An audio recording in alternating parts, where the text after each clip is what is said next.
Om Namo Bhagavate Vasudevaya. Om Namo Bhagavate Vasudevaya. Om Namo Bhagavate Vasudevaya.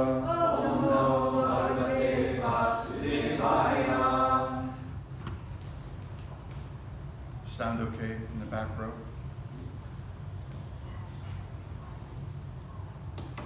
So today we can discuss Srimad Bhagavatam, Canto 3, Chapter 7, texts 18 and 19, which seem to me to kind of work together. So we'll do 18 together. Arthabhavam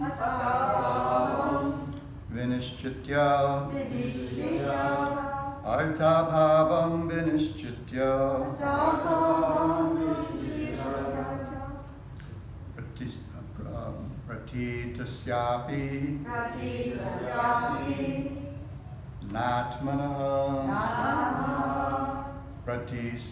Pratitasyapi Natmanaha Pratitasyapi Natmanaha Tam Chapi Yushmat Charana Tam Chapi Yushmat Charana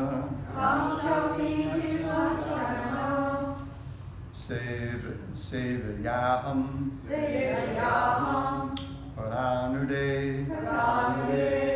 Sevayaham Paranude Arthabhavam Vinishchitya Pratitasyapi Natmanaha Tam Chapi Yusmacharana Sevayaham Paranude Arthabhavam Vinishchitya Pratitasyapi Natmanaha Tam Chapi Yusmacharana Sevayaham Paranude. Others, please. Arthabhavam Vinishchitya Pratitasyapi Natmanaha Tam Chapi Yusmacharana Sevayaham Paranude. Arthabhavam Vinishchitya Pratitasyapi Natmana Tam Chapi Yusmacharana Sevayaham Paranude.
Pratishyaminatmanaha Pratishyasyaminatmanaha Tam chapi yushmacharana Tam chapi yusmacharana Sevyaham karamide Sevyaham karamide.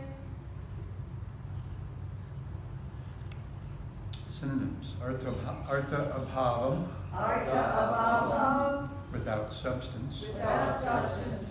Vinishchitya, Vinishchitya being ascertained. being ascertained.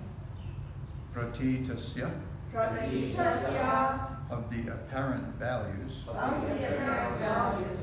Api, Api also. also. Na, Na never. never. Atmana, Atmana of the self. of the self. Tam, Tam that. that. Cha, Cha also. also. Api, Api thus. thus. Yushmat, Yushmat your. your Charana, charana feet. feet. Sevaya, Sevaya by service. by service. Aham, Myself myself. Paranude, Paranude shall be able to give up. shall be able to give up.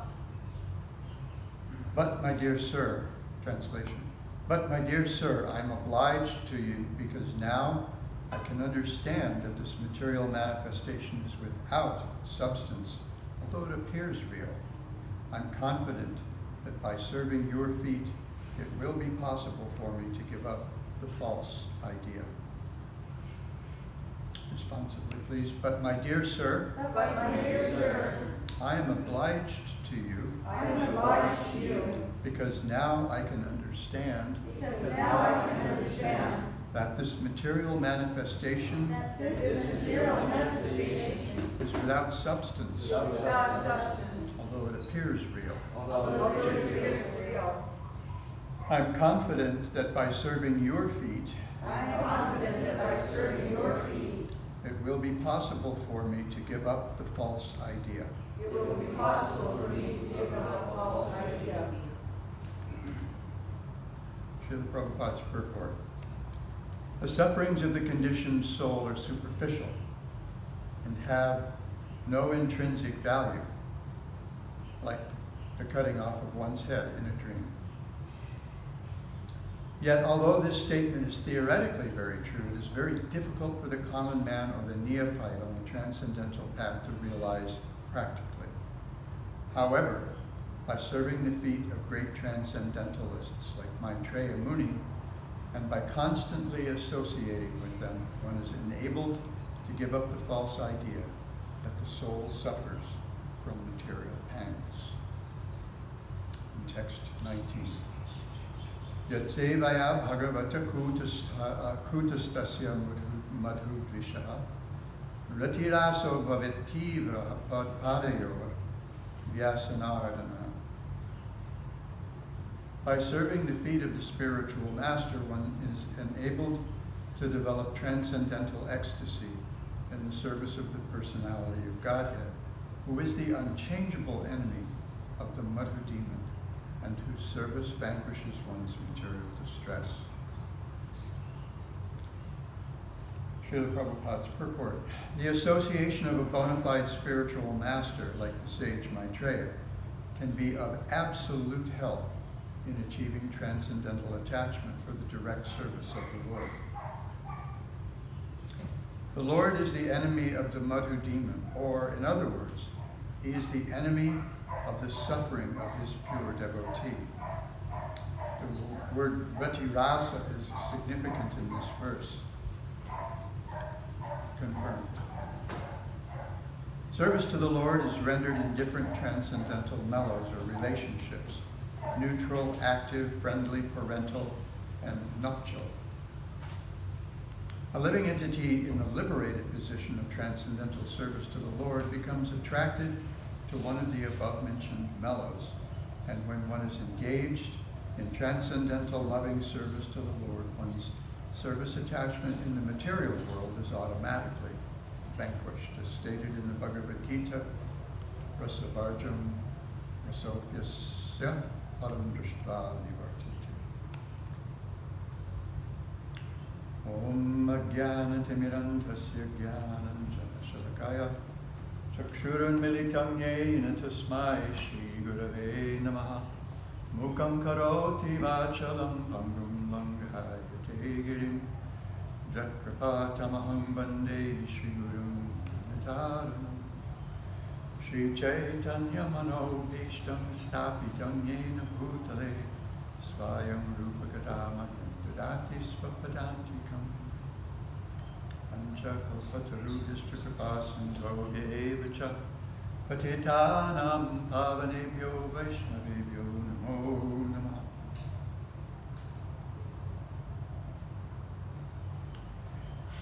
But my dear sir, I am obliged to you because now I can understand that this material manifestation is without substance, although it appears real.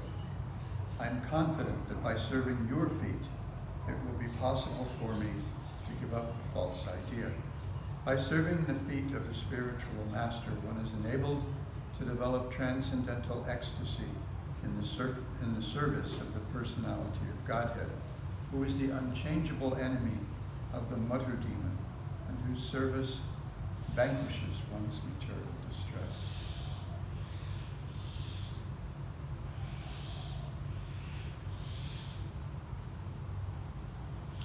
So in this purport to verse 18, Srila Prabhupada refers back to some points made earlier in the chapter. So he says the suffering of the conditioned soul is superficial. It has no intrinsic value like the cutting off of one's head in a dream. So the example was given in a previous verse that you may dream that your head was cut off and you saw your head being cut off or something, but it just doesn't make any sense. It doesn't really have much resonance in our real life.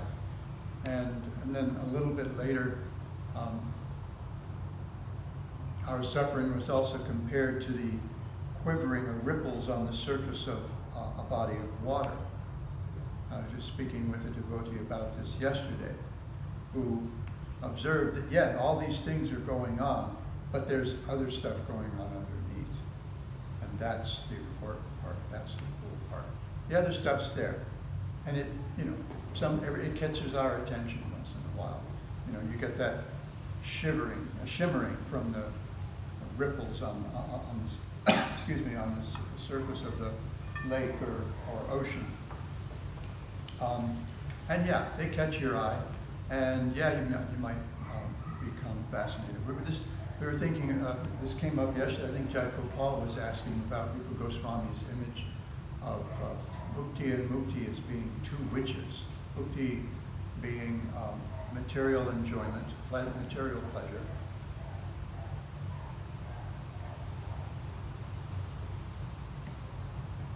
And Mukti, of course, being liberation. And these things are both very enchanting. We go to so much trouble to get some pleasure. We plan a night out at well, I guess we don't do that so much anymore. Plan a night out at a fancy restaurant. You're going to spend all kinds of money.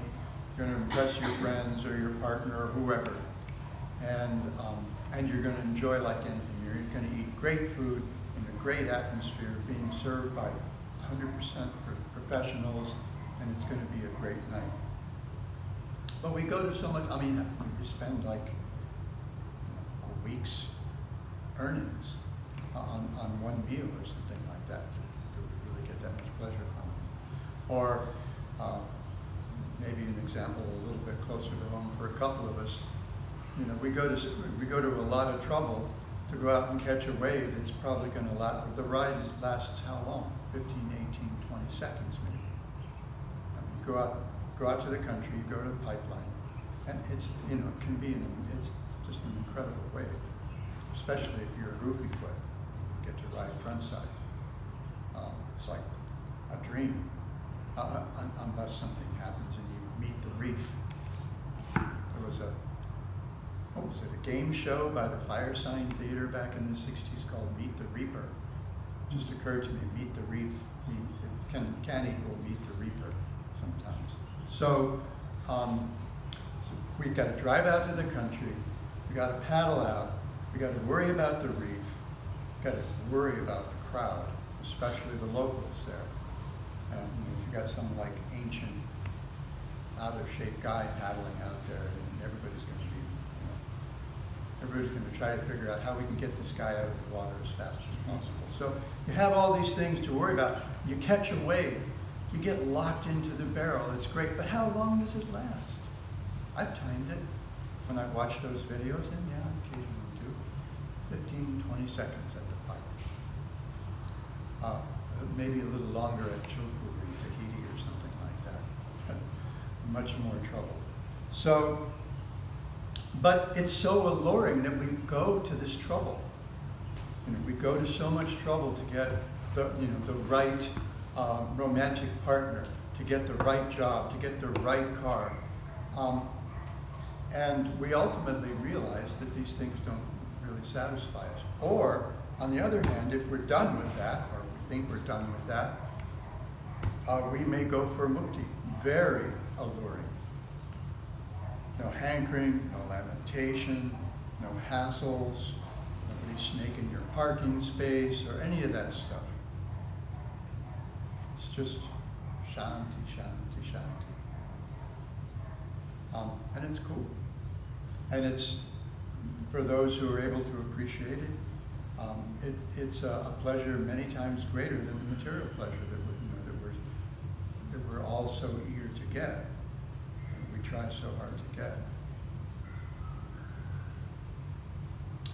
However, once we've come to the point where we realize that's all a ripoff, it's all a lie, it's all a big scam, then we need some help to try to figure, to actually help us out. I mean, if you get lost in the ocean, you can't, in the middle of the ocean, say your boat capsizes and you're the only survivor, and you can't get out of the middle of the ocean yourself. You need help.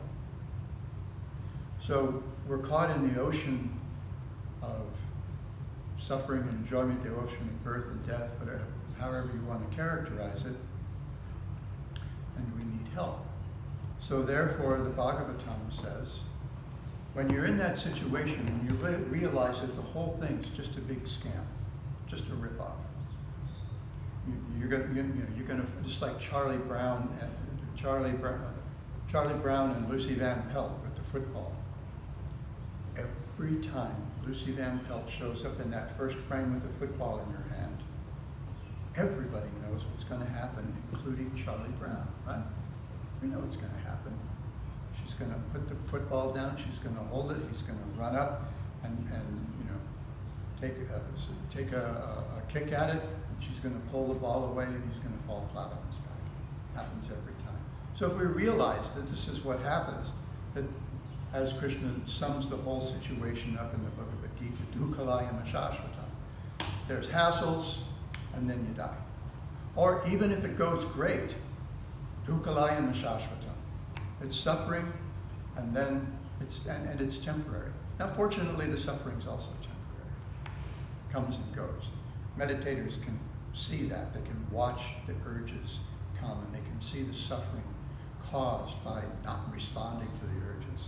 Of course, if they do respond, then they end up watching the suffering caused by responding to the urges.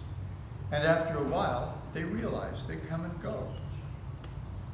I don't have to break into that person's house. I don't have to assault that lady.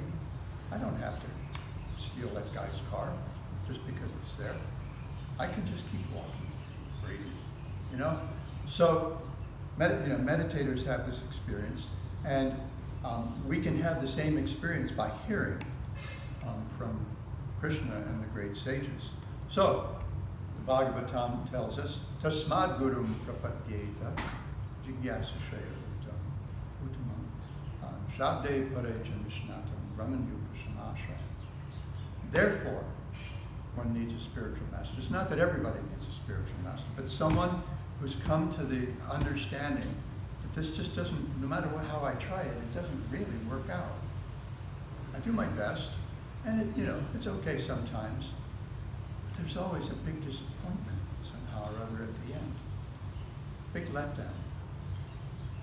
So, therefore, we need a spiritual master. Therefore, we need someone by serving whom we can act, by hearing from whom and by serving whom we can actually understand our real position and practice at attaining actual freedom. And real freedom means, Srila Prabhupada makes kind of an allusion here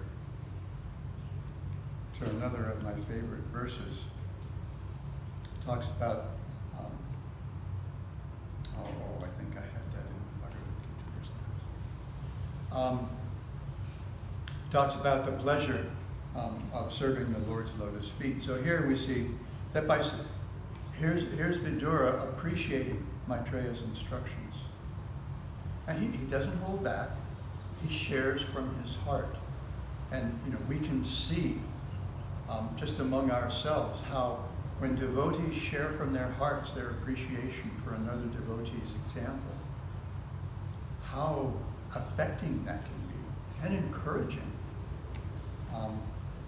So it's quite a wonderful thing. We shouldn't hold back when when one of the devotees does something that we think is really cool. Find out where in your heart that really affects you, and from that place, express your appreciation. That's going to encourage them more than you can possibly know.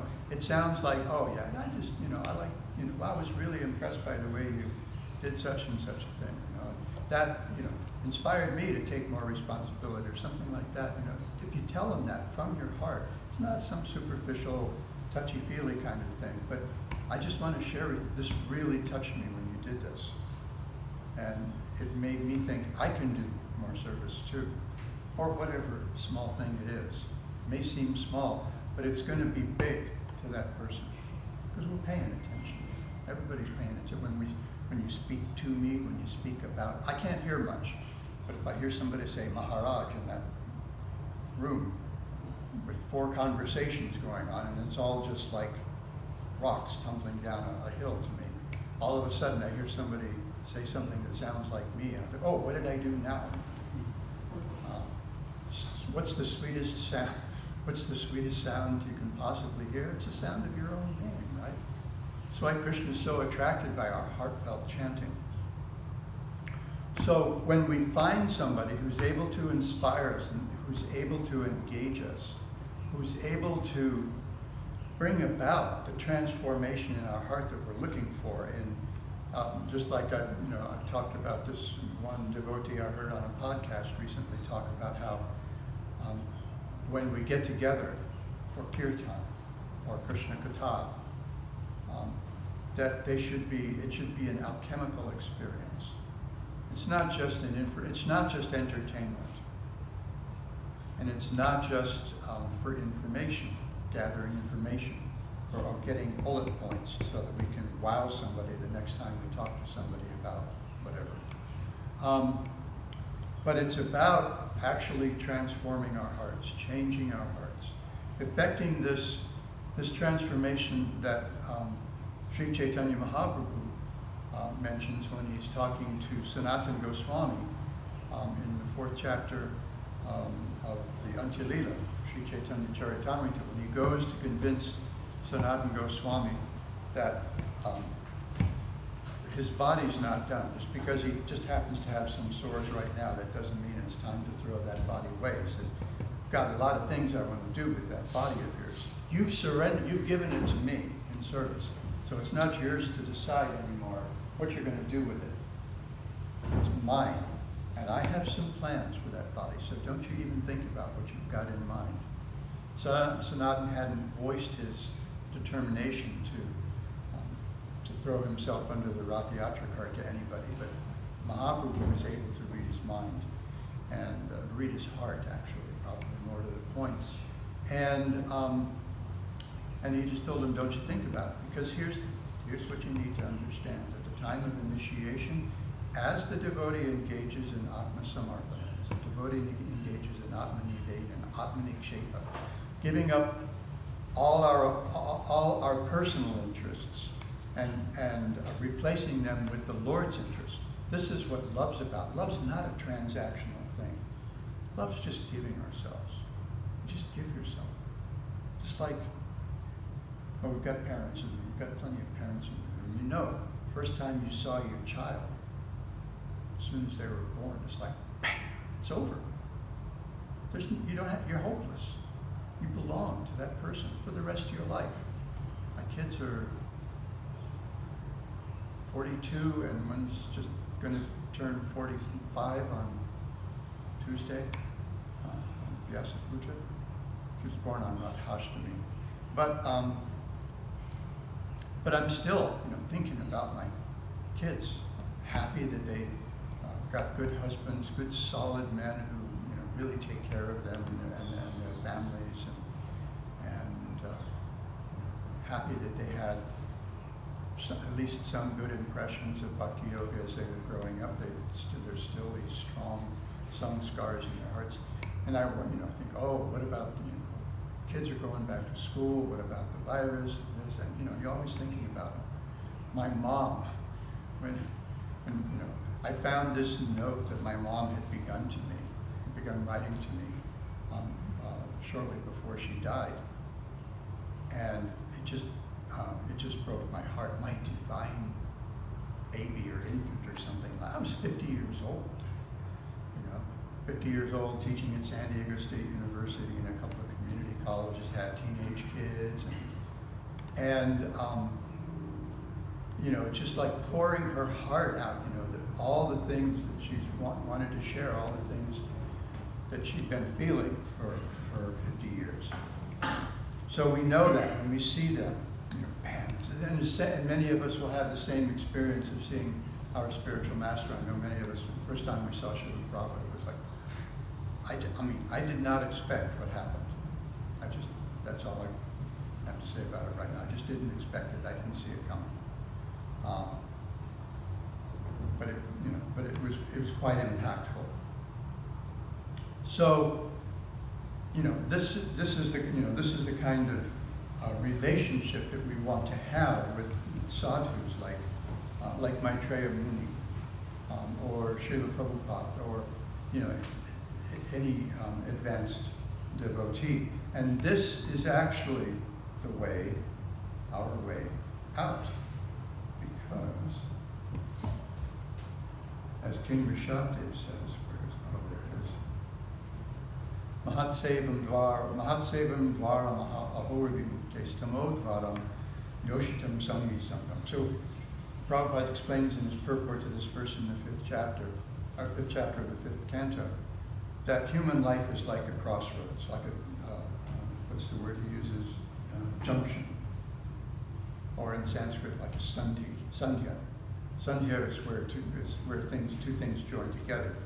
It's like when we get second initiation, we get Diksha mantras, and the Guru tells us to meditate on these during the three sandhyas, morning, noon, and night. So the first sandhya is when night meets with the morning, and then when morning meets with afternoon at noontime, and then when the afternoon meets with nighttime, late afternoon, early evening.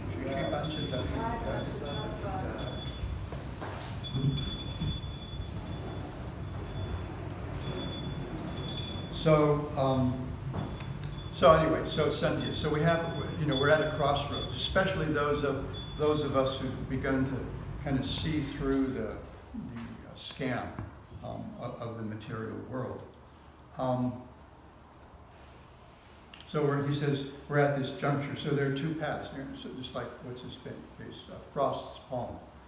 The road diverges here, and there's one that's well trod and one that's not so well trod. So he says, Srila Prabhupada says that we can either take the path of liberation or the path, as he puts it in his purport, leading to a hellish condition. So the verse says, one can attain the path of liberation from material bondage only by rendering service to highly advanced spiritual personalities. These personalities are impersonalists and devotees. Whether one wants to merge into the Lord's existence or wants to associate with the personality of Godhead, one should render service to the Mahatmas. For those who are not interested in such activities, who associate with the people fond of women and sex, the path to hell is wide open. It's a big, broad road, plenty of traffic, lots of signals and stuff. You can go this way for that or whatever. The Mahatmas are equipoise. They do not see any difference between one living entity and another. They're very peaceful and they're fully engaged in devotional service. They're devoid of anger and they work for the benefit of everyone. They do not behave in any abominable way. Such people are known as Mahatmas. So, if we can find people like this, associate with them, hear from them, then that opens the path to liberation. And we're particularly interested in the path to liberation in Bhakti Yoga. And the way to attain that begins, according to Srila Rupa Goswami in his Bhakti Rasamrita Sindhu, it begins with particular processes. So Srila Rupa Goswami's, there's 64 main angas of sadhana bhakti that he lists in the second chapter of the Bhakti Rasamrita Sindhu. This is chapter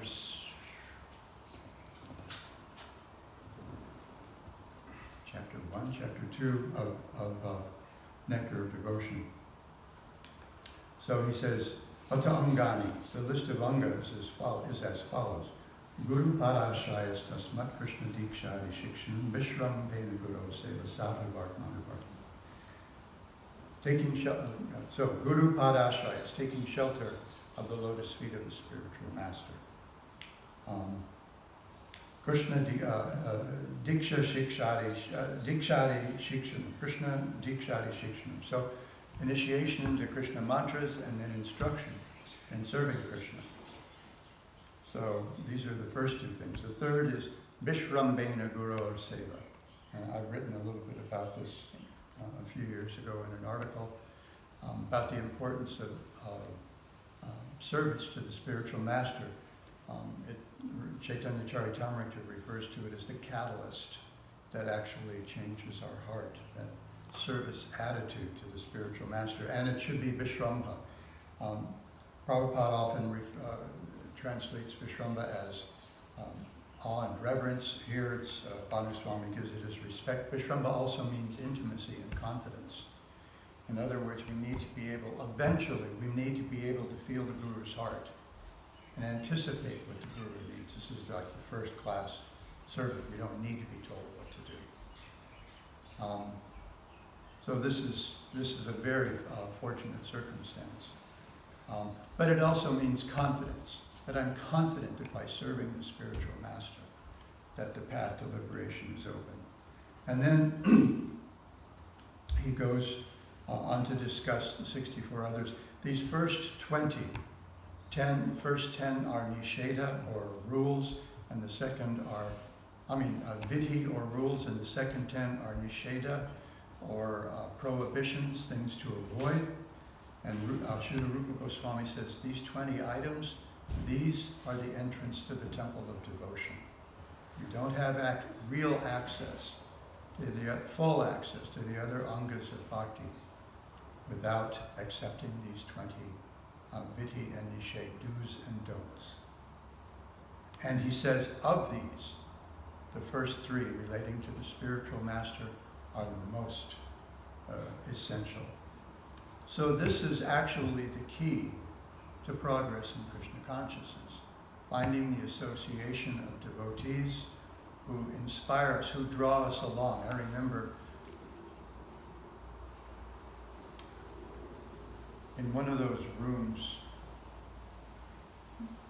up to the left of the breezeway going through there, Satyadev, my friend Satyadev used to stay in there. And we were in there in his room talking one day, and he'd been reading some self-help stuff. And he said, people who try to understand these things, they understand that you can move someone more easily by pulling them, by drawing them, by attracting them, than by pushing them. And then he picked up a piece of yarn, put it on the desk, and he tried pushing it. And of course it just crumbles up and it doesn't go. It's like herding cats. It's not going to go where you want. So, but then he said, but if you pull it, very easy, it'll go wherever you take it. So it's the same thing. If we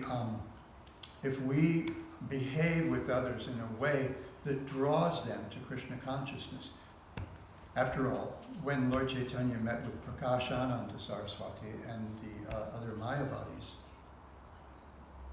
even though there was discussion, even though there was argument, it wasn't his argument that changed their hearts. It was his effulgence. It was his character. It was his humility. That's what attracts people. Not putting on airs or fancy clothes or anything like that. I remember on 2 occasions meeting, I guess she's Saint Mother Teresa now, of Kolkata. Once I was all alone in the Delhi airport. It's a whole story, but there I was alone trying to figure out what the heck my game plan was for the rest of the day. How I was going to get to Kolkata with all the rest of the devotees. And there's a little tiny woman in a white sari comes walking down this long hallway. This is the old New Delhi airport. And surrounded by maybe 4 or 5 men, all towering over her, even though they're Indian men. She's so tiny.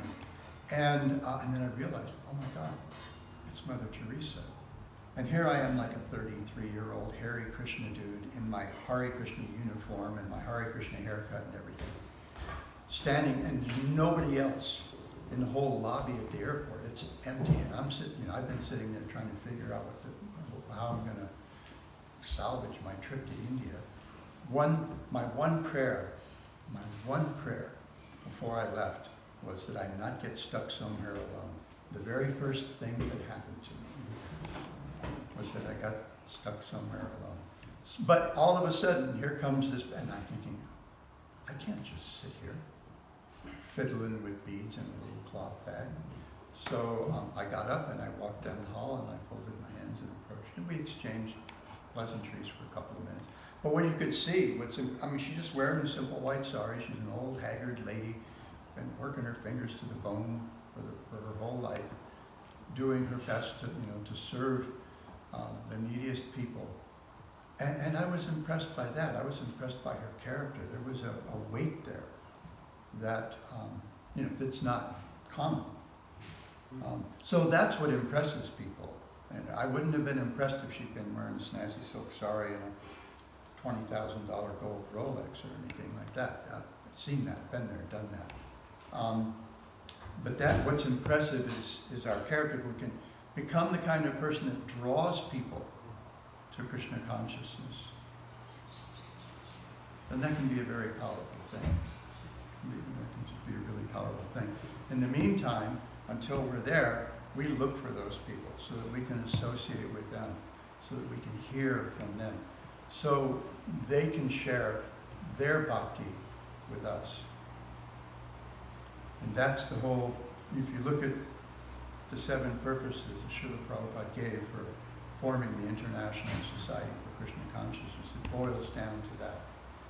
Facilitating devotees, increasing their love for Krishna. And we do this in exchange with these virtuous cycles of affection. And if we show that same affection to everybody we encounter, anybody who might come here, anybody we might meet when we're out, then that can change the world. Just by little bits at a time. A little bit of alchemy here and there, then everything turns to gold. I'm going to stop here before I get into deeper trouble. If there are any quick questions or comments, we can entertain them. I have just a quick question. I've heard the term neophyte used a few times in this chapter. I'm not sure if I understand the definition of that, what that means. What a neophyte Neophyte is. means someone who's new to something.